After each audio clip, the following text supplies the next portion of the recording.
Welcome to this webinar, which provides insights into how early learning and care settings work to support the development of children's early literacy skills through playful learning experiences.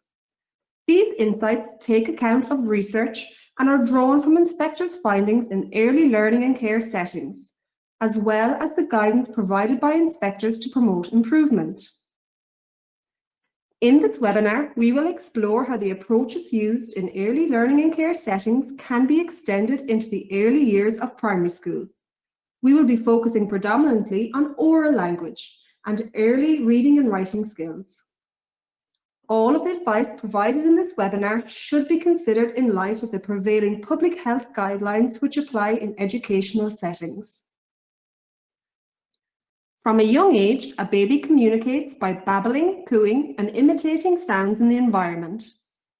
As the baby matures, he or she will sing songs and nursery rhymes and explore pictures and books, generate his or her own storylines based on the pictures, and enjoy opportunities to draw and talk about their adventures and daily experiences. The primary language curriculum in ASHTR makes significant references to the development of early literacy skills. Let's take a moment to review some quotations from these documents. As the child moves through different stages, effective literacy instruction requires that some constrained skills, such as letter recognition and letter formation, be taught. These skills are critical in developing the child's competencies.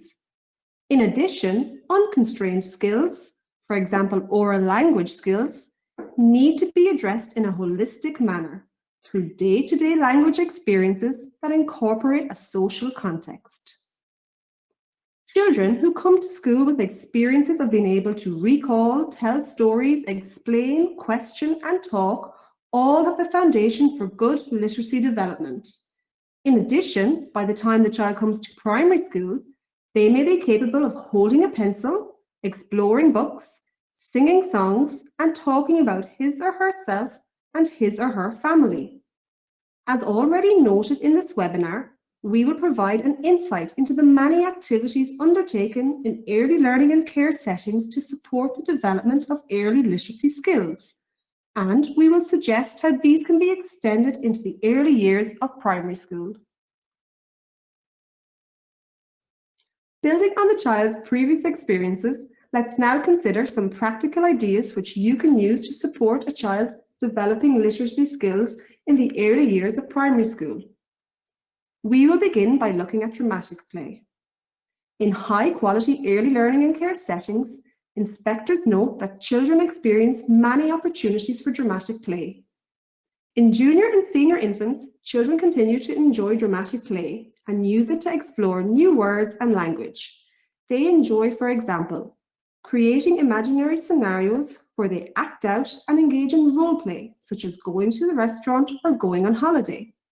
Whenever it is possible, it is worthwhile to add costumes, old clothes, props, or photographs, as these enhance children's experiences and encourages further discussion and role play.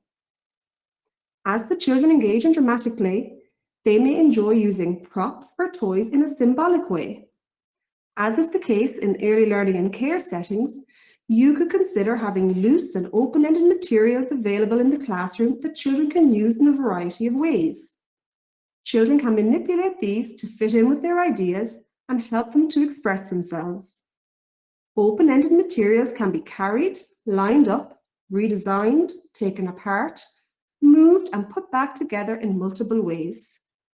Think about having a range of recycled materials available in the classroom: boxes, spools, various size containers or lids, shells and chains for children to play with. Children enjoy using language to enact a drama, story, or real-life experience. Children love to reenact their daily lives, and construction areas and home corners bring out lots of conversation and home life experiences. As the teacher, you could support children to act out the stories that they enjoy listening to, and then extend this by encouraging children to consider changing the ending or creating a continuation of the story. In early learning and care settings, inspectors note high-quality literacy development when practitioners create opportunities to include dramatic play in storybook reading and circle time. We will consider these in greater detail shortly. These opportunities are ideal for introducing new vocabulary or modelling roles during play. A purposeful play which supports literacy development is the post office. In this scenario, you can include props such as stamps, stampers, postcards, an address book, scales for weighing packages, money, notepads, envelopes, an old computer, cards, money bags, a cash register, and a postbox. You could ask your local post office for old posters or resources which you could display to demonstrate print in everyday life. Introducing words and vocabulary about the different job roles in the post office, how post is sent and delivered, all explore and extend real-life literacy for young children. Now we'll see some great images which show us how the theme of the hospital can be explored and the wonderful opportunities that arise for discussion and literacy development during such play and exploration. These play scenarios present ideal situations for the teacher to model the use of vocabulary and phrases and encourage the children to use these also. Key vocabulary here may include unfortunate, accident, be gentle, syringe, thermometer, bandages, stethoscopes, medicine, the nurse's station, the storeroom, relaxation, and recovery. In early learning and care settings, inspectors note the importance of ensuring that children have opportunity to engage in play scenarios for a sustained period of time. This involves sustaining and extending a play scenario for 20 minutes or more. After this time, children are truly engaged in the activities and deep learning is taking place. For children to reach this stage of play, we must ensure they have resources, props, and materials to support their play. Materials mentioned earlier include loose parts and open-ended materials which will facilitate this form of play in the classroom. Providing children with time to talk about and reflect on their play and connect it to their learning is essential. Next, we will explore circle time. Circle time can be a valuable and welcome period in the early learning and care setting, and likewise in a school day.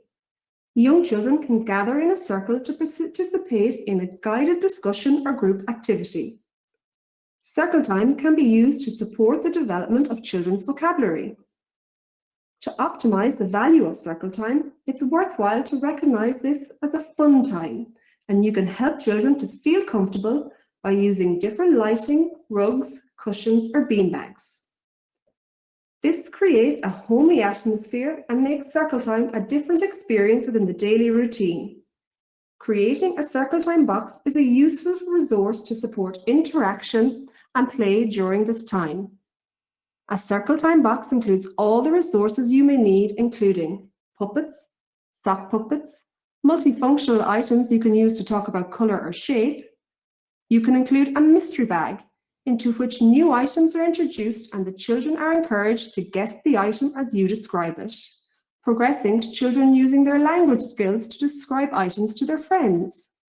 You can extend circle time and encourage conversation by using flashcards, a list of songs and rhymes, finger games, and some open-ended questions on a poster. There are many opportunities for circle time. For example, the children could sit in a circle as you introduce the daily routine, the class guidelines and procedures, and the expectations for the day or week ahead. Children can sit in a circle to discuss a theme and use new or recently introduced vocabulary in a specific curriculum area. Circle time can be used to encourage children to share personal experiences using an extensive range of vocabulary modelled by the teacher. Circle time can encourage children to practice everyday language, times of the year, weather, and comment on special days of their families' lives. Now, we will consider storytelling. In early learning and care settings, inspectors frequently note that storytelling can be a very valuable opportunity for young children to develop listening and speaking skills, key components in literacy development. Children enjoy listening to stories from an early age. In preschool, children have access to book corners, where they can read a story independently or engage in a group story with a key practitioner. It is worthwhile to involve the children in the storytelling, for example, by supporting them to recite lines from the story or represent a character. It's worthwhile to extend these experiences into the primary school classroom. Stories should be age-appropriate and stimulating, and have a clear and logical storyline and have memorable characters. It is important to choose a wide variety of books which broaden the children's experiences and promote an extensive vocabulary. It is important that you model how to read the story in an engaging manner, including by reading expressively, using different voices for different characters, and raising or lowering your voice as appropriate. Give it a try. Generate the story's atmosphere. As you read, imitate the sounds within the story and the children can join in, for example, to depict a storm, a dog barking, or eating sounds, munch, crunch, chomp. You can integrate these activities with the music curriculum. For example, the Exploring Sound strand, where the children imitate sounds. By simply rustling a sheet of newspaper, the children can depict a character walking through leaves. Simple percussion instruments, for example, a glockenspiel, can be used to represent raindrops, and coconut halves can represent galloping horses. You can build a sense of excitement and suspense for the children by pausing before the answer is given or the problem is solved. Ask the children what they think will happen next. Children enjoy telling their own stories as they have responsibility and can use their imagination to change words and endings. It helps to develop the children's ability to sequence a narrative and recall the story. Verbally sharing stories is another great way to engage in open-ended, creative thinking where the children can co-construct stories with their peers. Without a doubt, it's worthwhile to make a book corner available which includes inquiry books, fictional books, cookery books, funny books, books about feelings and cultural books, as well as books that the children themselves generated. There are many opportunities where you can include literacy resources within the outdoor and indoor environment. It is best to think about this as literacy on the move, providing children with loose parts and flexible materials to enhance their creativity and imagination. Ideas for these kinds of materials include clipboards and mark-making resources, which can be used in all environments. Clipboards are an open-ended resource. Children can express their ideas, feelings, and thoughts on a clipboard. Christmas cards, birthday cards, postcards, brochures, calendars, and menus can inspire children to engage in discussion, to read, and to write. These can be incorporated into play scenarios and hands-on learning experiences. We can draw children's attention to signs and posters that are around the school. You can intentionally place signage to familiarize children with day-to-day signs and symbols. It is a valuable way of developing children's graphical skills, an integral component of the geography curriculum. At the start of their primary school journey, children will be starting to learn a second language such as English or Irish. The principles of second language learning are explored in the primary language curriculum. Of course, many children may already speak a second or even third language. Multiculturalism may be reflected in the classroom. The children's classmates may be from other countries and speak another language. As is the case in early learning and care settings, valuable opportunities to develop an appreciation of other languages may arise throughout the day. For example, informally, the children may come to know some phrases or vocabulary in different languages. As recognized in the primary language curriculum, it is great to capitalize on these opportunities whenever and however possible. You may use some simple greetings or develop a welcome banner in different languages.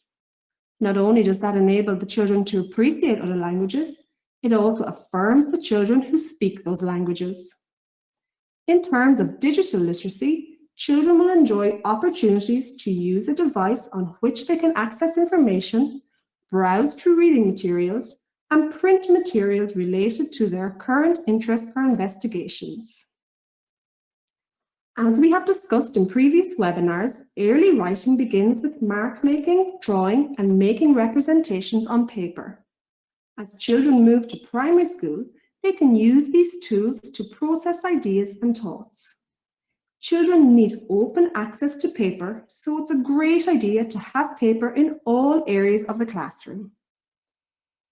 As different curricular topics are explored and you create new and exciting interest areas in your classroom, the children's drawing and writing skills can be extended to include the drawing of plans, signs, maps, letters, lists, and tickets.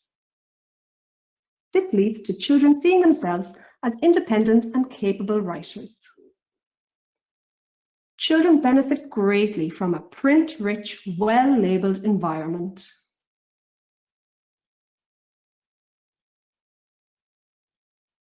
They benefit from observing the teacher as he or she models the writing process, and of course they like to see displays of their own efforts.